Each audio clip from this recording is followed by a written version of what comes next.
जी हाँ दोस्तों, बात करेंगे देश दुनिया की सबसे बड़ी खबर में। पहली और सबसे बड़ी खबर में आपको बताएंगे एक वीडियो है जो कि काफी तेजी से किसान आंदोलन को लेकर वायरल हो रहा है।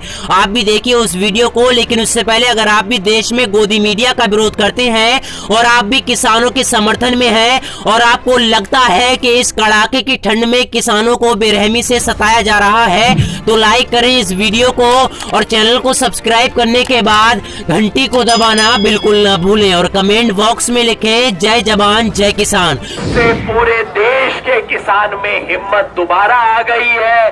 सारे किसान उठ उठ के चलने शुरू हो गए हैं। आज से 2 हफ्ता पहले कोई संगठन था जिसने कहा था कि जाके इंडिया गेट पे खालिस्तानी झंडा लगाओ। हमने प्रेस कॉन्फ्रेंस करके कहा था ये लोग किसानों के दुश्मन हैं, इनके साथ हमें नहीं रहना। हमने नहीं करवाया, लेकिन फिर भी हमने। दोस्तों नमस्कार। दोस्तों, एक तरफ खेती से जुड़े 3 कानून और दूसरी तरफ किसान का दर्द। बीते 65 दिनों का सच ये है, क्योंकि हम गाजीपुर में मौजूद हैं, इतनी बड़ी तादाद में किसानों की मौजूदगी बीते 65 दिनों में क्यों नहीं थी। और बीते 24 घंटों से, या कहें 24 घंटे का वक्त भी नहीं हुआ है, रात के 11 बजे के बाद से यहां पर तादाद बढ़ने की शुरुआत होती है।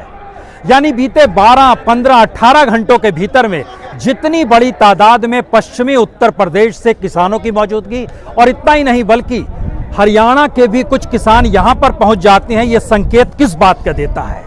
और शायद ये बेचैनी राजनीतिक सत्ता के दिलों में भी होगी, क्योंकि आज पार्लियामेंट के बाद जब गृह मंत्री अमित शाह इस देश के रक्षा मंत्री राजनाथ सिंह के साथ बातचीत कर रहे थे और उसमें बीजेपी के अध्यक्ष जेपी नड्डा भी मौजूद थे और बीएल संतोष भी मौजूद थे।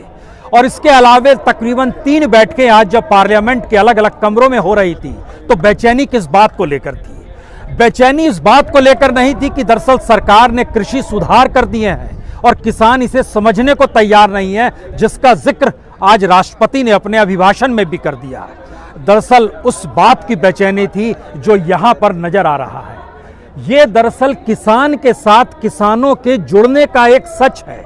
और भारत के भीतर में अगर आप ध्यान दीजिए, आजादी के बाद से हिंदुस्तान के चुनाव में जातियों के आधार पर लोगों को बांटा गया, धर्म के आधार पर लोगों को बांटा गया, अलग अलग तबकों में लोगों को बांटा गया।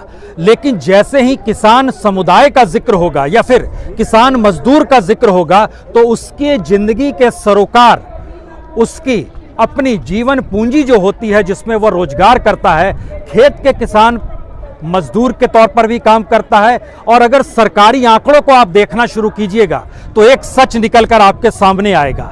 इस देश के भीतर में किसान की आय कमोवेश मजदूरी से ज्यादा बढ़ी है, खास तौर से छोटे और सीमांत किसान की। और यही वो दर्द है जिस दर्द को कल रात टिकैत के आंसुओं के जरिए पूरे पश्चिमी उत्तर प्रदेश में अगर सुनाई दिया, तो वहां पर आज जब मुजफ्फरनगर की खाप हो रही थी, तो वहां पर हजारों हजार की तादाद में क्यों किसान पहुंचे थे।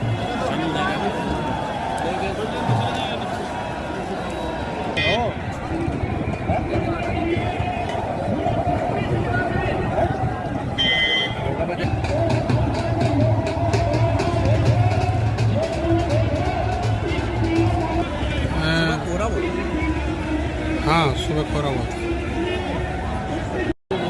अगर कोई खाप बुलाई जाती 3 कानूनों को लेकर, तो शायद इतनी बड़ी तादाद में किसानों की मौजूदगी नहीं होती।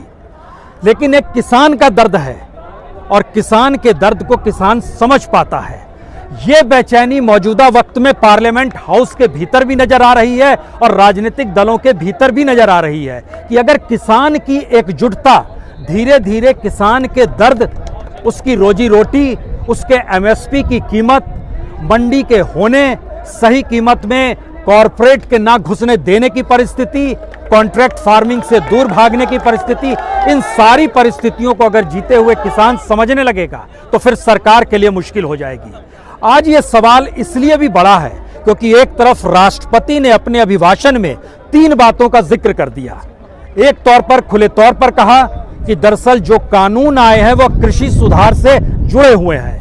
इसके ठीक समानांतर देखिए, इंटरनेशनल मॉनेटरी फंड यानी IMF, उसकी जो इकोनॉमिस्ट हैं संयोग से वह भी भारतीय हैं, उन्होंने भी आज इस बात का जिक्र किया कि दरअसल यह इकोनॉमिक रिफॉर्म जो है भारत की जरूरत है, एग्रीकल्चरल रिफॉर्म भारत की जरूरत है। अब आप ध्यान देना शुरू कीजिए कि आईएमएफ की पॉलिसी जो भारत के लिए है वही अमेरिका के लिए है, जो जापान के लिए है, जो जर्मनी के लिए है वही भारत के लिए है, जो पाकिस्तान के लिए है, जो चाइना के लिए है वही भारत के लिए है। लेकिन भारत की अर्थव्यवस्था मौजूदा वक्त में जितनी कंगाल और जितनी डिरेल्ड हो चली है, उसमें सरकार के सामने सिवाय इसके अलावे कोई रास्ता बचता ही नहीं है कि वह अपने हाथ दुनिया में वर्ल्ड बैंक और आईएमएफ के सामने फैला दे। और आईएमएफ और वर्ल्ड बैंक के लिए इससे बेहतरीन उपाय कुछ हो ही नहीं सकता है कि भारत को अगर वो कर्ज देगा तो उसकी एवज में चाहेगा कि सुधार हो। और आर्थिक सुधार की लकीर कभी भी किसान, मजदूर या रोजगार को नहीं छूती है।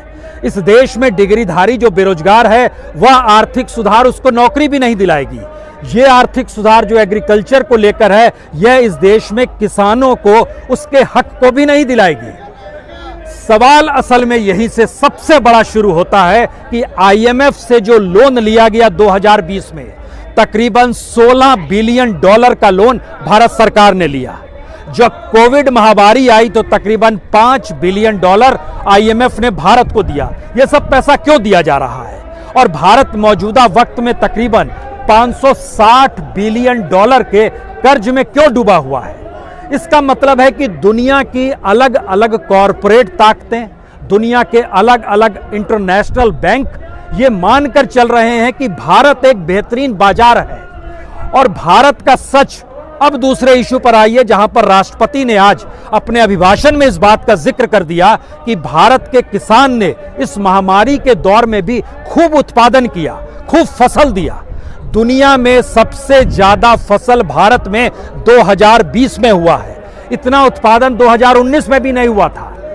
इसका मतलब है कि भारत का किसान अपने तौर पर स्वावलंबी है, लेकिन उस स्वावलंबन के बाद जो अनाज बचता है उस अनाज को अंतर्राष्ट्रीय बाजार में बेचना है, उसको एग्रीकल्चर के साथ जोड़कर एक्सपोर्ट करना है। और यह जो बड़ी तादाद मुनाफे की है उसकी एवज में भारत सरकार को टैक्स मिलता है, उसकी एवज में कॉरपोरेट्स का तबका धीरे धीरे मजबूत भारत के भीतर में होगा, जो कि इंडस्ट्री और सर्विस में नहीं हुआ है। क्योंकि इसी दौर में जीडीपी में इंडस्ट्रियल और सर्विस सेक्टर का योगदान नेगेटिव में चला गया। भारत के भीतर में इंफ्रास्ट्रक्चर को लेकर जितना पैसा दिया जाना चाहिए था, जो टारगेट 2019 के बजट में बताया गया कि 2020 से 2025 तक अलग अलग सेक्टर में हम लोग इतना पैसा देंगे, वो पैसा भारत सरकार के पास नहीं है। भारत सरकार ने बैंकों का मर्जर किया, यह इकोनॉमिक रिफॉर्म की जरूरत थी, जिसको और कोई नहीं वर्ल्ड बैंक बता रहा था। भारत के भीतर में आरबीआई से जो पैसा भारत सरकार लेती है उसको बढ़ाकर 50,000 करोड़ से ज्यादा बढ़ाकर 2 लाख करोड़ तक कर दिया गया। क्यों कर दिया गया? क्योंकि आईएमएफ ये चाहती है कि दुनिया के अलग अलग देशों में जो डेवलप स्टेट है वो बैंक यहां पर आ सके और उनके जरिए नंबर ऑफ प्लेयर्स बहुत कम होते चले जाएं। सबसे बड़ा सवाल था कि भारत में एग्रीकल्चर यानी खेती को लेकर अगर 72 करोड़ की आबादी कृषि पर टिकी हुई है और इस देश के भीतर में 14.5 करोड़ किसान अगर सीधे खेती से जुड़ा हुआ है, उसमें भी लगभग 12.5 करोड़ किसानों की स्थिति छोटे और सीमांत किसान में है। छोटे और सीमांत किसान का मतलब है 1 हेक्टेयर की जमीन भी इन किसानों के पास नहीं है। 12.5 करोड़ की तादाद में भारत में ऐसे किसान हैं, यानी जर्मनी की जनसंख्या उसमें समा जाए, जापान उसमें समा जाए, ब्रिटेन उसमें समा जाए। इतनी बड़ी तादाद में छोटे और सीमांत किसान हैं भारत के भीतर में। यहां से सवाल होता है कि किसान की बात को ना तो बजट में रखा जाता है, ना किसान की बात को पॉलिसी के तहत लाया जा सकता है। पार्लियामेंट के भीतर जब कानून भी बना तो किसी किसान ऑर्गेनाइजेशन से कोई बातचीत नहीं होती है।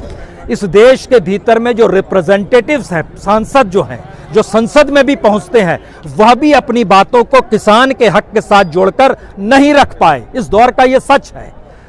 इसके आगे का सवाल सबसे बड़ा फिर शुरू होता है कि तो क्या इस देश के भीतर में एग्रीकल्चर यानी खेती को जानबूझकर चंद हथेलियों में सिमटाने की कोशिश हो रही है। इसके 3 रास्ते बहुत साफ नजर आते हैं, क्योंकि बार बार जब आप इस पीछे में इतनी बड़ी तादाद में गाजीपुर के बॉर्डर पर किसानों को देखते हैं तो इन किसानों का दर्द शायद उनके भीतर जब झांकिएगा तो उनके भीतर 2-3 शब्द ही नजर आएंगे।